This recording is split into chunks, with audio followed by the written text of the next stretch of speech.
passé dans mon chat en plus pour me conseiller un peu des jeux d'horreur. On s'est dit que ça pourrait être cool. Tu chinais sur Steam, je me suis dit mais qu'est-ce que c'est que cette merde.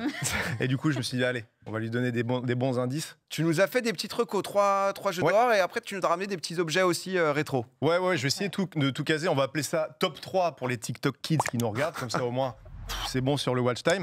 Mais ouais, on va parler de jeux d'horreur. Enfin, c'est des jeux que je mettrais dans la typologie qui rentre dans jeux Halloween, jeux d'horreur. Mais c'est pas des trucs à base de seulement du jumpscare comme les FNAF ou les trucs comme ça. J'ai essayé d'aller un petit peu dans des trucs qui sont diamétralement opposés pour que ce soit intéressant. Et c'est des jeux qui ont une typologie différente aussi au niveau du gameplay, du game design. Alors là, putain, j'ai fait ça, mais d'une main de maître. Je continue parce que je suis sur une bonne lancée. Alors attends, non, mais ça va s'arrêter. Attends, je suis obligé de te couper. Avis sur Outlast sur 10 ? Outlast, très très bon jeu à l'époque pour les youtubeurs. On a compris maintenant. Hein. D'accord. On a compris. Hein. Non, on va commencer par un truc. Je pense que justement, autour du plateau, vous en avez strictement jamais entendu parler. Pourtant, je pense que c'est peut-être le meilleur truc à streamer. Ça rentre vraiment dans le carcan des jeux à streamer 100%. Et le chat, à part, c'est pas pour me vanter que je dis ça, hein, mais à part moi, j'ai vraiment vu. Il déniche des pépites, à part moi, j'ai pas vu des gens le streamer, en tout cas en France. FIFA ça s'appelle Voices of the Void. Je sais pas si vous connaissez, ça vous dit rien du tout? C'est pas. Dis-moi. Ça quand tu... Ça là, je crois. Oui, c'est les Philippines, ça. Mais non, mais alors c'est parce qu'il y a écrit voice, mais je sais qu'il y a un jeu où si tu cries dans le micro. Non, c'est pas. Ok, là, je fais un petit hors-sujet. Quiet Place, ça. C'est sorti il y a quelques jours. Mais ouais, Voices of the Void, pour vous résumer, je vais vous donner le pitch très très rapide du jeu. Vous incarnez, on sait pas trop qui on incarne, mais on peut deviner que c'est une sorte d'ingénieur qui est amené directement par on ne sait qui, des gens placés, ses patrons, aller dans une forêt, et au plein milieu de cette forêt, il y a une station d'analyse de signaux extraterrestres. Alors, voilà, ça ressemble à ça. J'ai mis aussi en lien, la régie vous mettra tout à l'heure des assets où on me voit jouer, parce qu'il y a très très peu de footage sur YouTube. Mais en gros, la boucle de gameplay, elle est très très difficile, et surtout, je vais vous donner envie d'y jouer, vous allez voir. Parce que c'est un calvaire ce jeu. Visuellement, c'est déjà. C'est une ambiance. C'est daté. C'est une pépite un peu niche, quoi. C'est un dev solo qui fait le jeu. Okay. Le dev est Fury. Bon, bah écoutez, c'est une info que je donne comme ça. Mais à savoir que les Fury font d'excellents jeux. Ils aiment bien se frotter la zigounette à des peluches Simba, mais en tout cas, ils sont super forts. Mais le jeu Voices of the Void, la boucle de gameplay, c'est ultra simple. Vous allez dans cette station. Le matin, vous faites chier à rigoler, c'est chiant. Tous les matins, à 5-6 heures du matin, vous recevez un mail sur votre ordinateur principal et votre patron vous dit: j'ai besoin que tu m'envoies des signaux aliens au nombre de 2 ou 3, et aussi que tu ailles choper les mesures de certaines paraboles au sein de cette forêt. Tu vois, tu dois aller à certains points récupérer les infos. Donc c'est vraiment un open world, tu peux avoir un quad aussi pour faciliter tes déplacements, etc. Et en gros, pour choper un signal, c'est là que c'est vraiment compliqué. Vous avez un ordinateur sur lequel vous calez les paraboles. Ensuite, les paraboles se calent. Puis, le signal est envoyé à un autre ordinateur. L'ordinateur télécharge le signal. Mais il faut quand même ajuster les fréquences pour que le débit soit optimal. Excusez-moi, on a peur quand? Je fais un jumpscare. T'inquiète, je vais y venir après. Je te mets dans la boucle de gameplay et après dans la boucle là. Tu chopes le signal. Ensuite, le signal est transféré sur un autre ordinateur qui te permet de lire ce signal. Sauf qu'il est de niveau 1, donc il est totalement crypté, c'est dégueulasse. Il faut le décrypter. Il faut le déchiffrer, il faut l'affiner, ce signal-là. Et ensuite, tu peux le lire et tu vas avoir un signal soit audio, donc tu vas entendre des voix ou ça fait très vidéo d'enquête de youtubeurs paranormaux, ou alors tu vas avoir carrément des images qui vont se rendre, c'est ces ordinateurs-là, tu vois. Et ça, c'est ta boucle de gameplay principale. Mais en fait, ce qui est intelligent dans le jeu, c'est qu'il va te mettre dans cette routine de boucle, sauf que tout ce qu'il y a autour, ça te perturbe. Dans le sens où tu peux très bien avoir des événements météorologiques avec un gros tremblement de terre, des UFO qui arrivent et qui se posent directement sur la... T'as envie de te foutre de ma gueule, là, je le sens. C'est quoi, là? Qu'est-ce qu'il y a? Vas-y, dis-moi. C'est un jeu casse-tête, en fait. Non, pas un séisme, non. Je suis effrayé, non. Excusez-moi, mais les gars, j'ai un jeu d'horreur. Les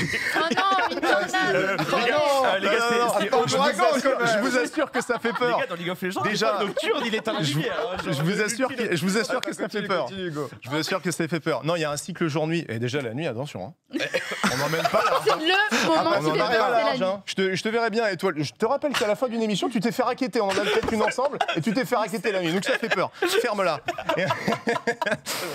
Donc, et tout le but du jeu, c'est bien sûr, vu qu'on analyse des signaux extraterrestres, tu te doutes bien qu'à un moment, tu vas les croiser. Donc tu as ça, tout un délire de démons aussi que tu peux rencontrer. Il y a pas mal de jumpscares aussi dans le jeu. Tu vas tomber aussi. Il envoie, sur, là.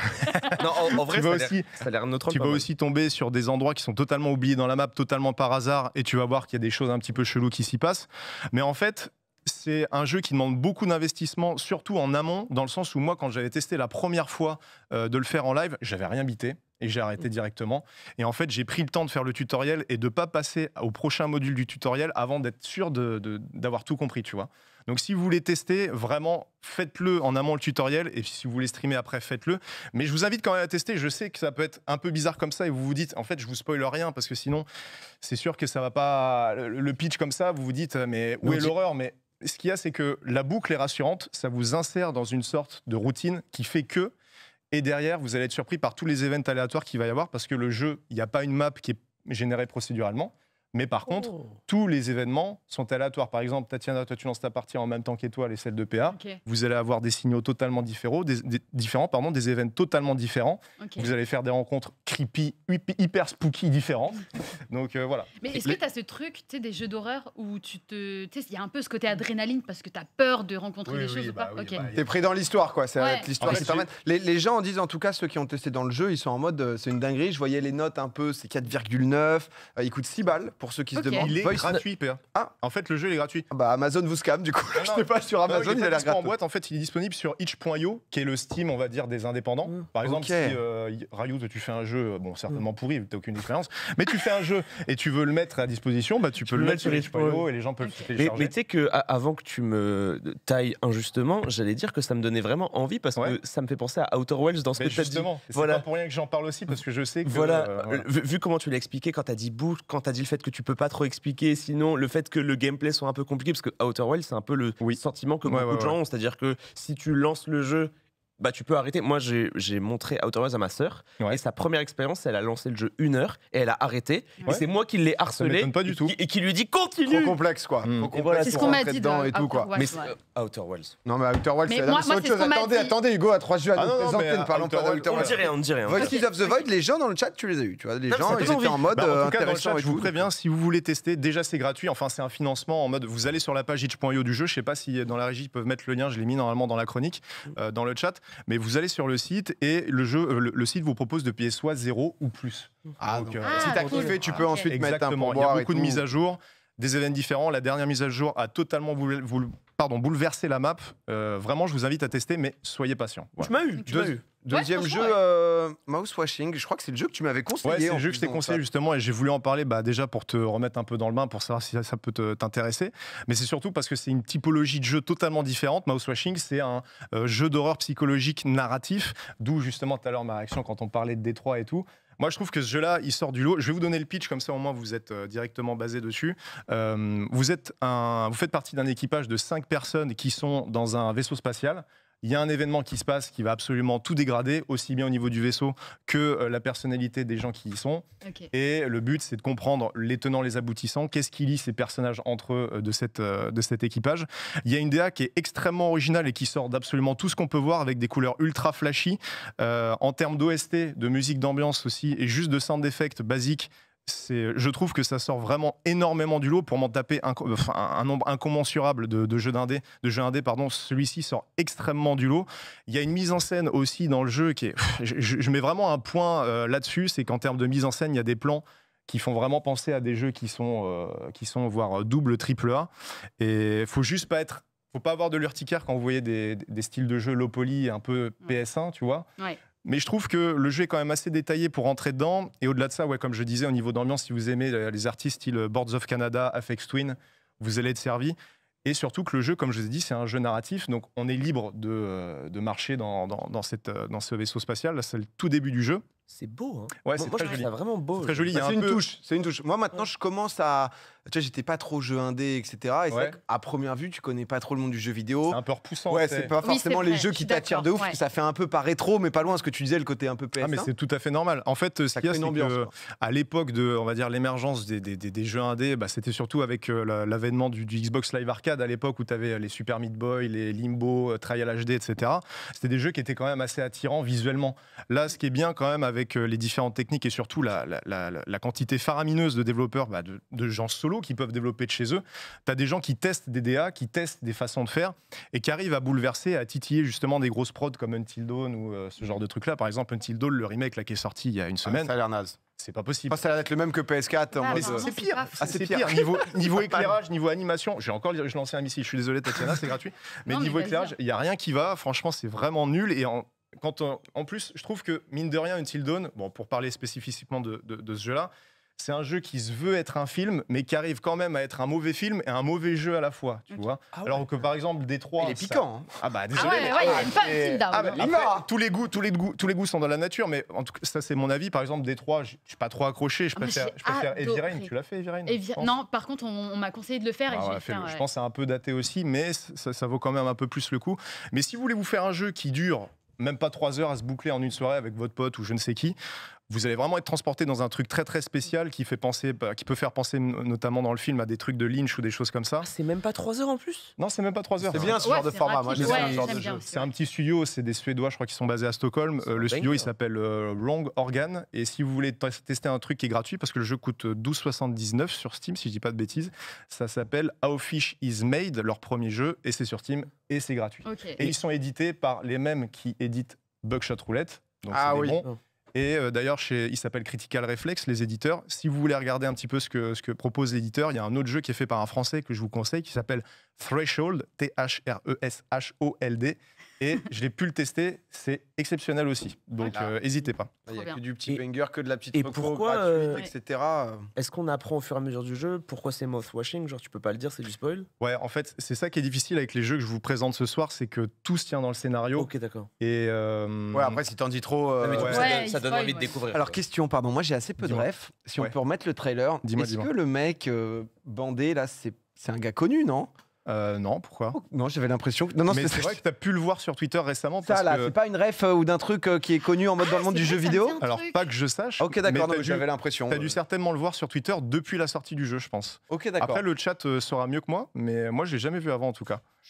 Après, c'est parce que. La momie, ça tu sais. Non, mais merci, c'est peut-être ça. Après, Curly, c'est des trucs que tu manges, c'est peut-être pour ça, ça t'a fait penser à ça. Ouais, il s'appelle Curly, le mec. Mais c'est vrai que j'en ai pas parlé vite fait, mais en termes de personnages aussi, c'est des personnages qui sont ultra tranchés. Il y a un petit trigger warning aussi, ça parle quand même de sujets assez graves, on s'y attend pas, mais ça prend quand même au trip. Faites pas ça, genre si vous allez pas bien, faites-vous un petit Mario Party, voilà. Mais pas ça. On peut souffrir. Hein. On peut souffrir. Mais ouais, c'est un jeu quand même qui aborde des thématiques assez dures, mais qui va vous surprendre. Il y a un moment dans le jeu où il y a un boss fight qui perturbe et qui dérange absolument toutes les mécaniques de gameplay que le jeu a initialement posées. Bref, c'est un jeu qui ose et c'est un jeu que je vous recommande énormément de faire. Si vous avez les 13 balles pour le faire. Voilà. Okay, et là, on va venir sur la pépite. Plus connu, mais quand même un jeu de cœur pour toi. Là. Ouais, bah, c'est l'un de mes jeux favoris de tous les temps. J'étais obligé d'en parler, surtout que c'est dans l'actualité, mine de rien, puisque j'ai ramené les boîtes comme ça. Voilà, vous pouvez faire les téléachats, Tatiana. Putain, je savais que t'allais en parler. Je suis obligé d'en parler parce que je pense que, d'ailleurs, dites-moi oui ou non sur le plateau, même dans le chat, je suis curieux de savoir, mais je pense qu'au final, Silent Hill, c'est une licence que tout le monde a déjà entendue, connaît de nom, peut-être a vu des trucs dessus, mais n'y a jamais joué. Jamais joué. Je n'y ai jamais joué. Juste au moment, en parlant live, il n'y avait pas un jeu. Pity ? 1 heure de jeu, ouais, Pity. Mais ça, c'était quoi ça? Alors, en gros. Pardon, là, pardon.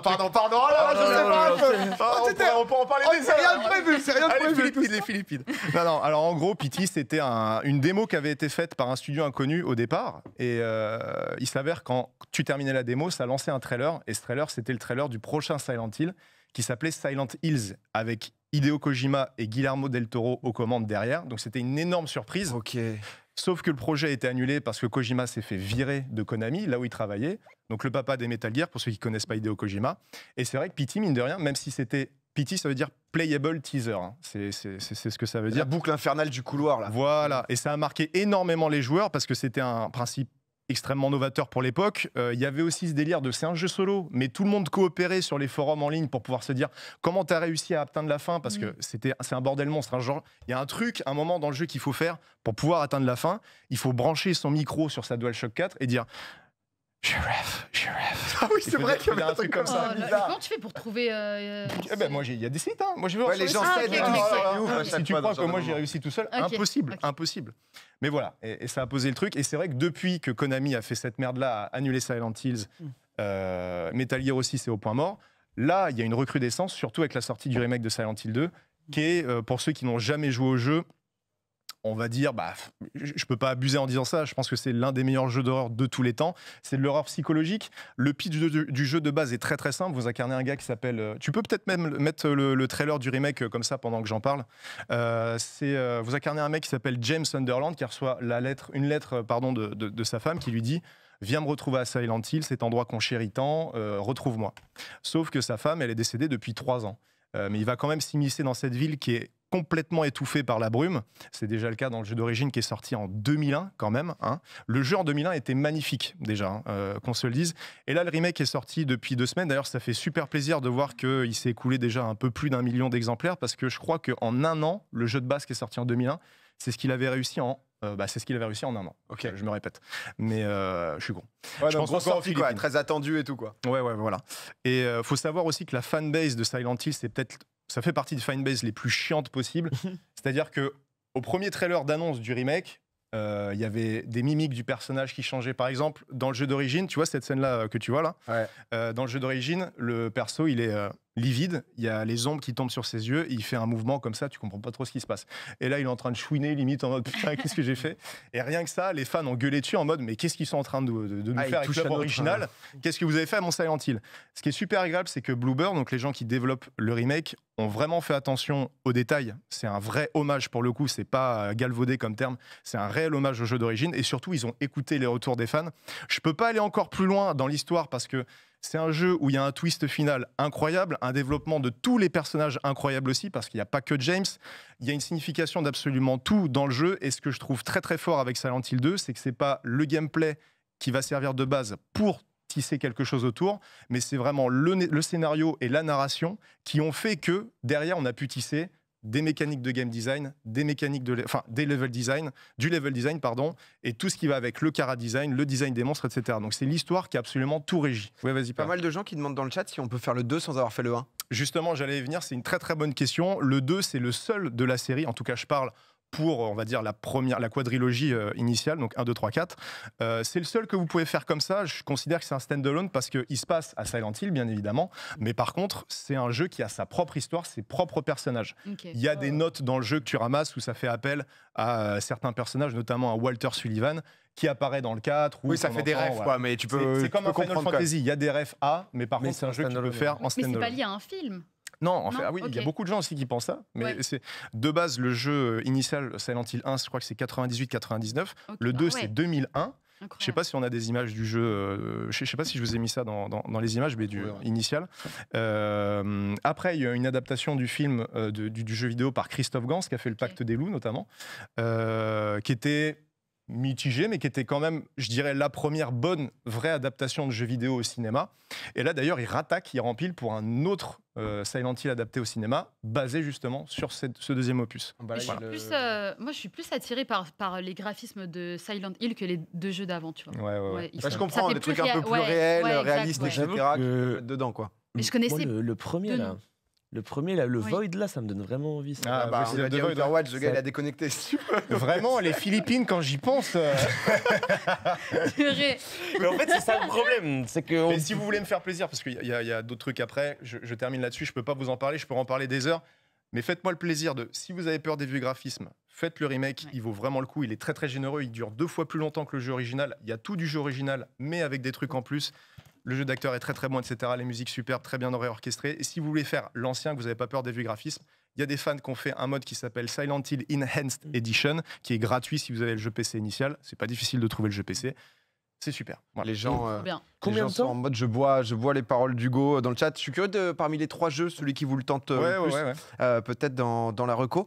Petite question aussi, combien de temps il dure Silent Hill 2 Alors le remake qui se fait alors moi je l'ai poncé en 2 jours, mais je pense qu'il se fait pour quelqu'un qui l'a jamais fait, qui fouille un peu dans tous les coins 20 heures, je pense, entre 15 et 20 heures. Ah ouais. Oh, c'est bien. Et le jeu de base, il se fait en 8 heures, tu vois. Donc, mais franchement, même ça vaudrait presque même le coup que vous fassiez les 2 dans l'ordre que vous voulez.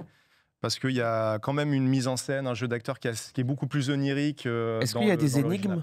Il y a des énigmes. Oh non, putain, Sache, Étoile, qu'il y a un mode de jeu pour les énigmes, mode de difficulté pour les énigmes, et un mode de difficulté pour les combats. Donc tu peux mettre full dur énigme et easy en combat. Ah non, mais moi, c'est l'inverse. Il y a un problème avec les énigmes. Oui. Non. Il veut être vraiment, questionné en ce moment, Rayou. J'ai découvert Silent Hill 2 avec le remake sur le live d'Hugo et je suis tombé amoureux du jeu. Non, mais je vois que tu transmets ta passion. donne envie, Encore une fois, sujet très difficile, il y a des sujets, mais c'est ça qui est fort aussi, c'est que pour un jeu, je suis désolé, tu m'arrêtes, hein, mais pour un jeu qui est sorti en 2001, et moi ça m'a bouleversé quand je l'ai fait, je l'ai pas fait en 2001 parce que j'avais 6-7 piges, mais je l'ai fait quand j'avais 13-14 ans, la fin m'a fait totalement chialer. C'est un jeu très très dur, hein, et ça aborde des thèmes qui sont horribles sur l'amour, c'est horrible.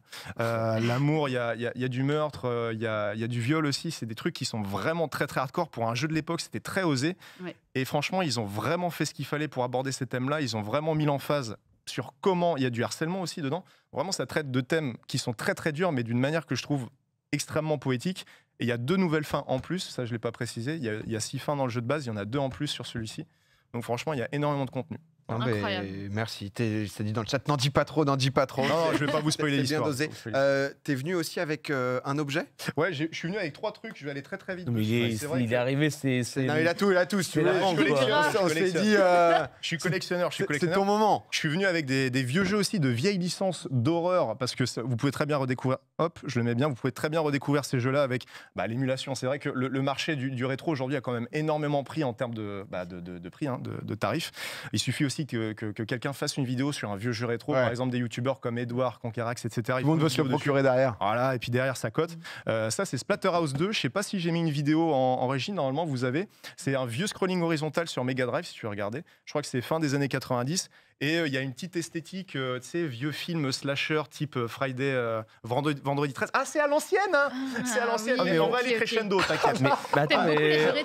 J'adore ça. On a tapé dans le remake, là. C'est une vidéo de JDG, ça. Ouais, c'est ça. Mais Splatterhouse 2, pour l'époque, dites-vous, mon père, il avait vu le jeu tourner à l'ancienne, il m'en disait des trucs en mode, c'est dégueulasse. Genre. Et aujourd'hui, quand tu vois le degré de réalisme que tu as sur les jeux de PS5 et tout, c'est assez drôle de voir que ça, à l'époque, ça choquait. J'ai ramené un autre truc qui est un petit peu plus récent, mais c'est une licence totalement oubliée aussi, qui n'existe plus, c'est Obscure. Ça, je pense que ça vous dit quelque chose un petit peu plus. Oui. Ça te dit un truc, ouais? Oui, quand j'avais la Xbox. Ouais. J'ai pas joué parce que ma maman, elle voulait pas que je joue un terrain moins de 12 ans. C'était à Dibou 2 à la maison. Bah oui, c'était à Dibou. Non, mais Obscure, vous pouvez encore le faire aujourd'hui. Je crois qu'il est dispo sur Steam pour une poignée de pain. Ah ouais. Mais l'intérêt du jeu aussi, c'est qu'il est entièrement faisable en coop à 2 joueurs, encore aujourd'hui. Il est stylé, hein. Bah ça fait un petit peu, je vais gerber là. Ça fait un petit peu genre vieux jeu type Resident Evil avec les caméras fixes. Ça se passe dans un lycée et surtout je crois que c'est un jeu français. Donc si vous avez jamais tâté et que vous voulez vous faire un petit truc un peu à l'ancienne type vieux film slasher aussi, c'est dans cette veine là. Ça se trouve pour une poignée de pain si vous voulez la version officielle. Mais on va pas se cacher que vous avez des solutions aussi tierces. Hein. Et je termine avec un autre truc qui a un rapport très actuel au final avec ce qui se passe en ce moment pour cette licence. C'est Dino Crisis. Alors là, je vous ai ramené une boîte. Vous savez pour quelle je comprenais pas ce que c'était. Vous savez pour quelle plateforme c'est ça? Alors là, la boîte, elle a de côté. C'est PC, non? Ouais, c'est ça, PC. Ouais, c'est ça. C'est un format, c'est le vieux format de vente des jeux PC. Ça s'appelle des big box. J'en ai pas mal parce que je trouve que ça met vraiment en valeur, tu sais, l'artwork du jeu. Et Dino Crisis, pour ceux qui savent pas, c'est Capcom qui est derrière et c'est vraiment Capcom. Ils ont fait Resident Evil, donc bon. C'est les papas de beaucoup de choses, ça a inspiré beaucoup de monde. Mais ils ont fait, on va dire, une variante de leur succès qu'est Resident Evil qui s'appelle Dino Crisis. C'est la même chose, on va pas se faire chier, on prend les mêmes et on recommence. C'est vraiment Resident Evil avec des dinosaures. Mais justement, il y a une petite actualité dessus parce que justement, il y a Capcom qui a décidé de le mettre dans l'abonnement PlayStation Plus Premium. Donc, ça veut peut-être dire... Ce qui est un peu dommage, par contre, c'est qu'il n'est pas dispo à l'achat si vous n'êtes pas abonné PS Plus Premium. Mais il y a beaucoup d'appels du pied des fans et de Capcom et de rumeurs dernièrement sur le fait que la série pourrait être remakée avec les succès d'RE2 Remake, RE3 Remake et récemment RE4 Remake. Bon, ça m'étonnerait pas qu'on y ait droit. Hein. Mais voilà, Dino Crisis aussi, très bon jeu si vous l'avez pas fait. Et si vous adorez les dinosaures, les T-Rex. Tu vraiment à l'ancienne, hein, c'est fou. Ah, c'est à l'ancienne, ouais. C'est à l'ancienne. Non mais merci. Putain, Crisis, mais voilà. On est d'accord que c'est les mêmes Time Crisis et tout, les trucs d'arcade, non? Ah non, ça c'était sorti à l'époque sur PS1, PC. Pas du tout les mêmes licences, pas du tout. Après, tu le dis, si moi j'essaie de m'intégrer, mais apparemment. On va parler des Philippines, Tatiana, les tatouages. Non, moi ça c'est bon, on a compris. J'ai tenté, je passais à côté, voilà. Trop fort, statue belle chronique, mais merci beaucoup, Hugo. Ah bah de rien. Déjà d'être venu. Et ça, c'est les trucs que t'achètes un peu, tu chines des jeux et tout, c'est les trucs que t'as gardés? Un peu. Non. En fait, je me suis vengé sur l'enfance, c'est-à-dire que quand j'étais petit, mon daron à mes 7 ans, ça a commencé comme ça. Il m'avait acheté une PS2. J'ai dit mais quel connard, putain, je voulais une GameCube moi. Et au final, j'ai eu plein de consoles, il y a plein de consoles que je voulais et que je n'ai jamais eu. Et surtout, j'aimais bien jouer à des vieilles consoles, même à l'époque où tu avais la PS2, machin, 3.6.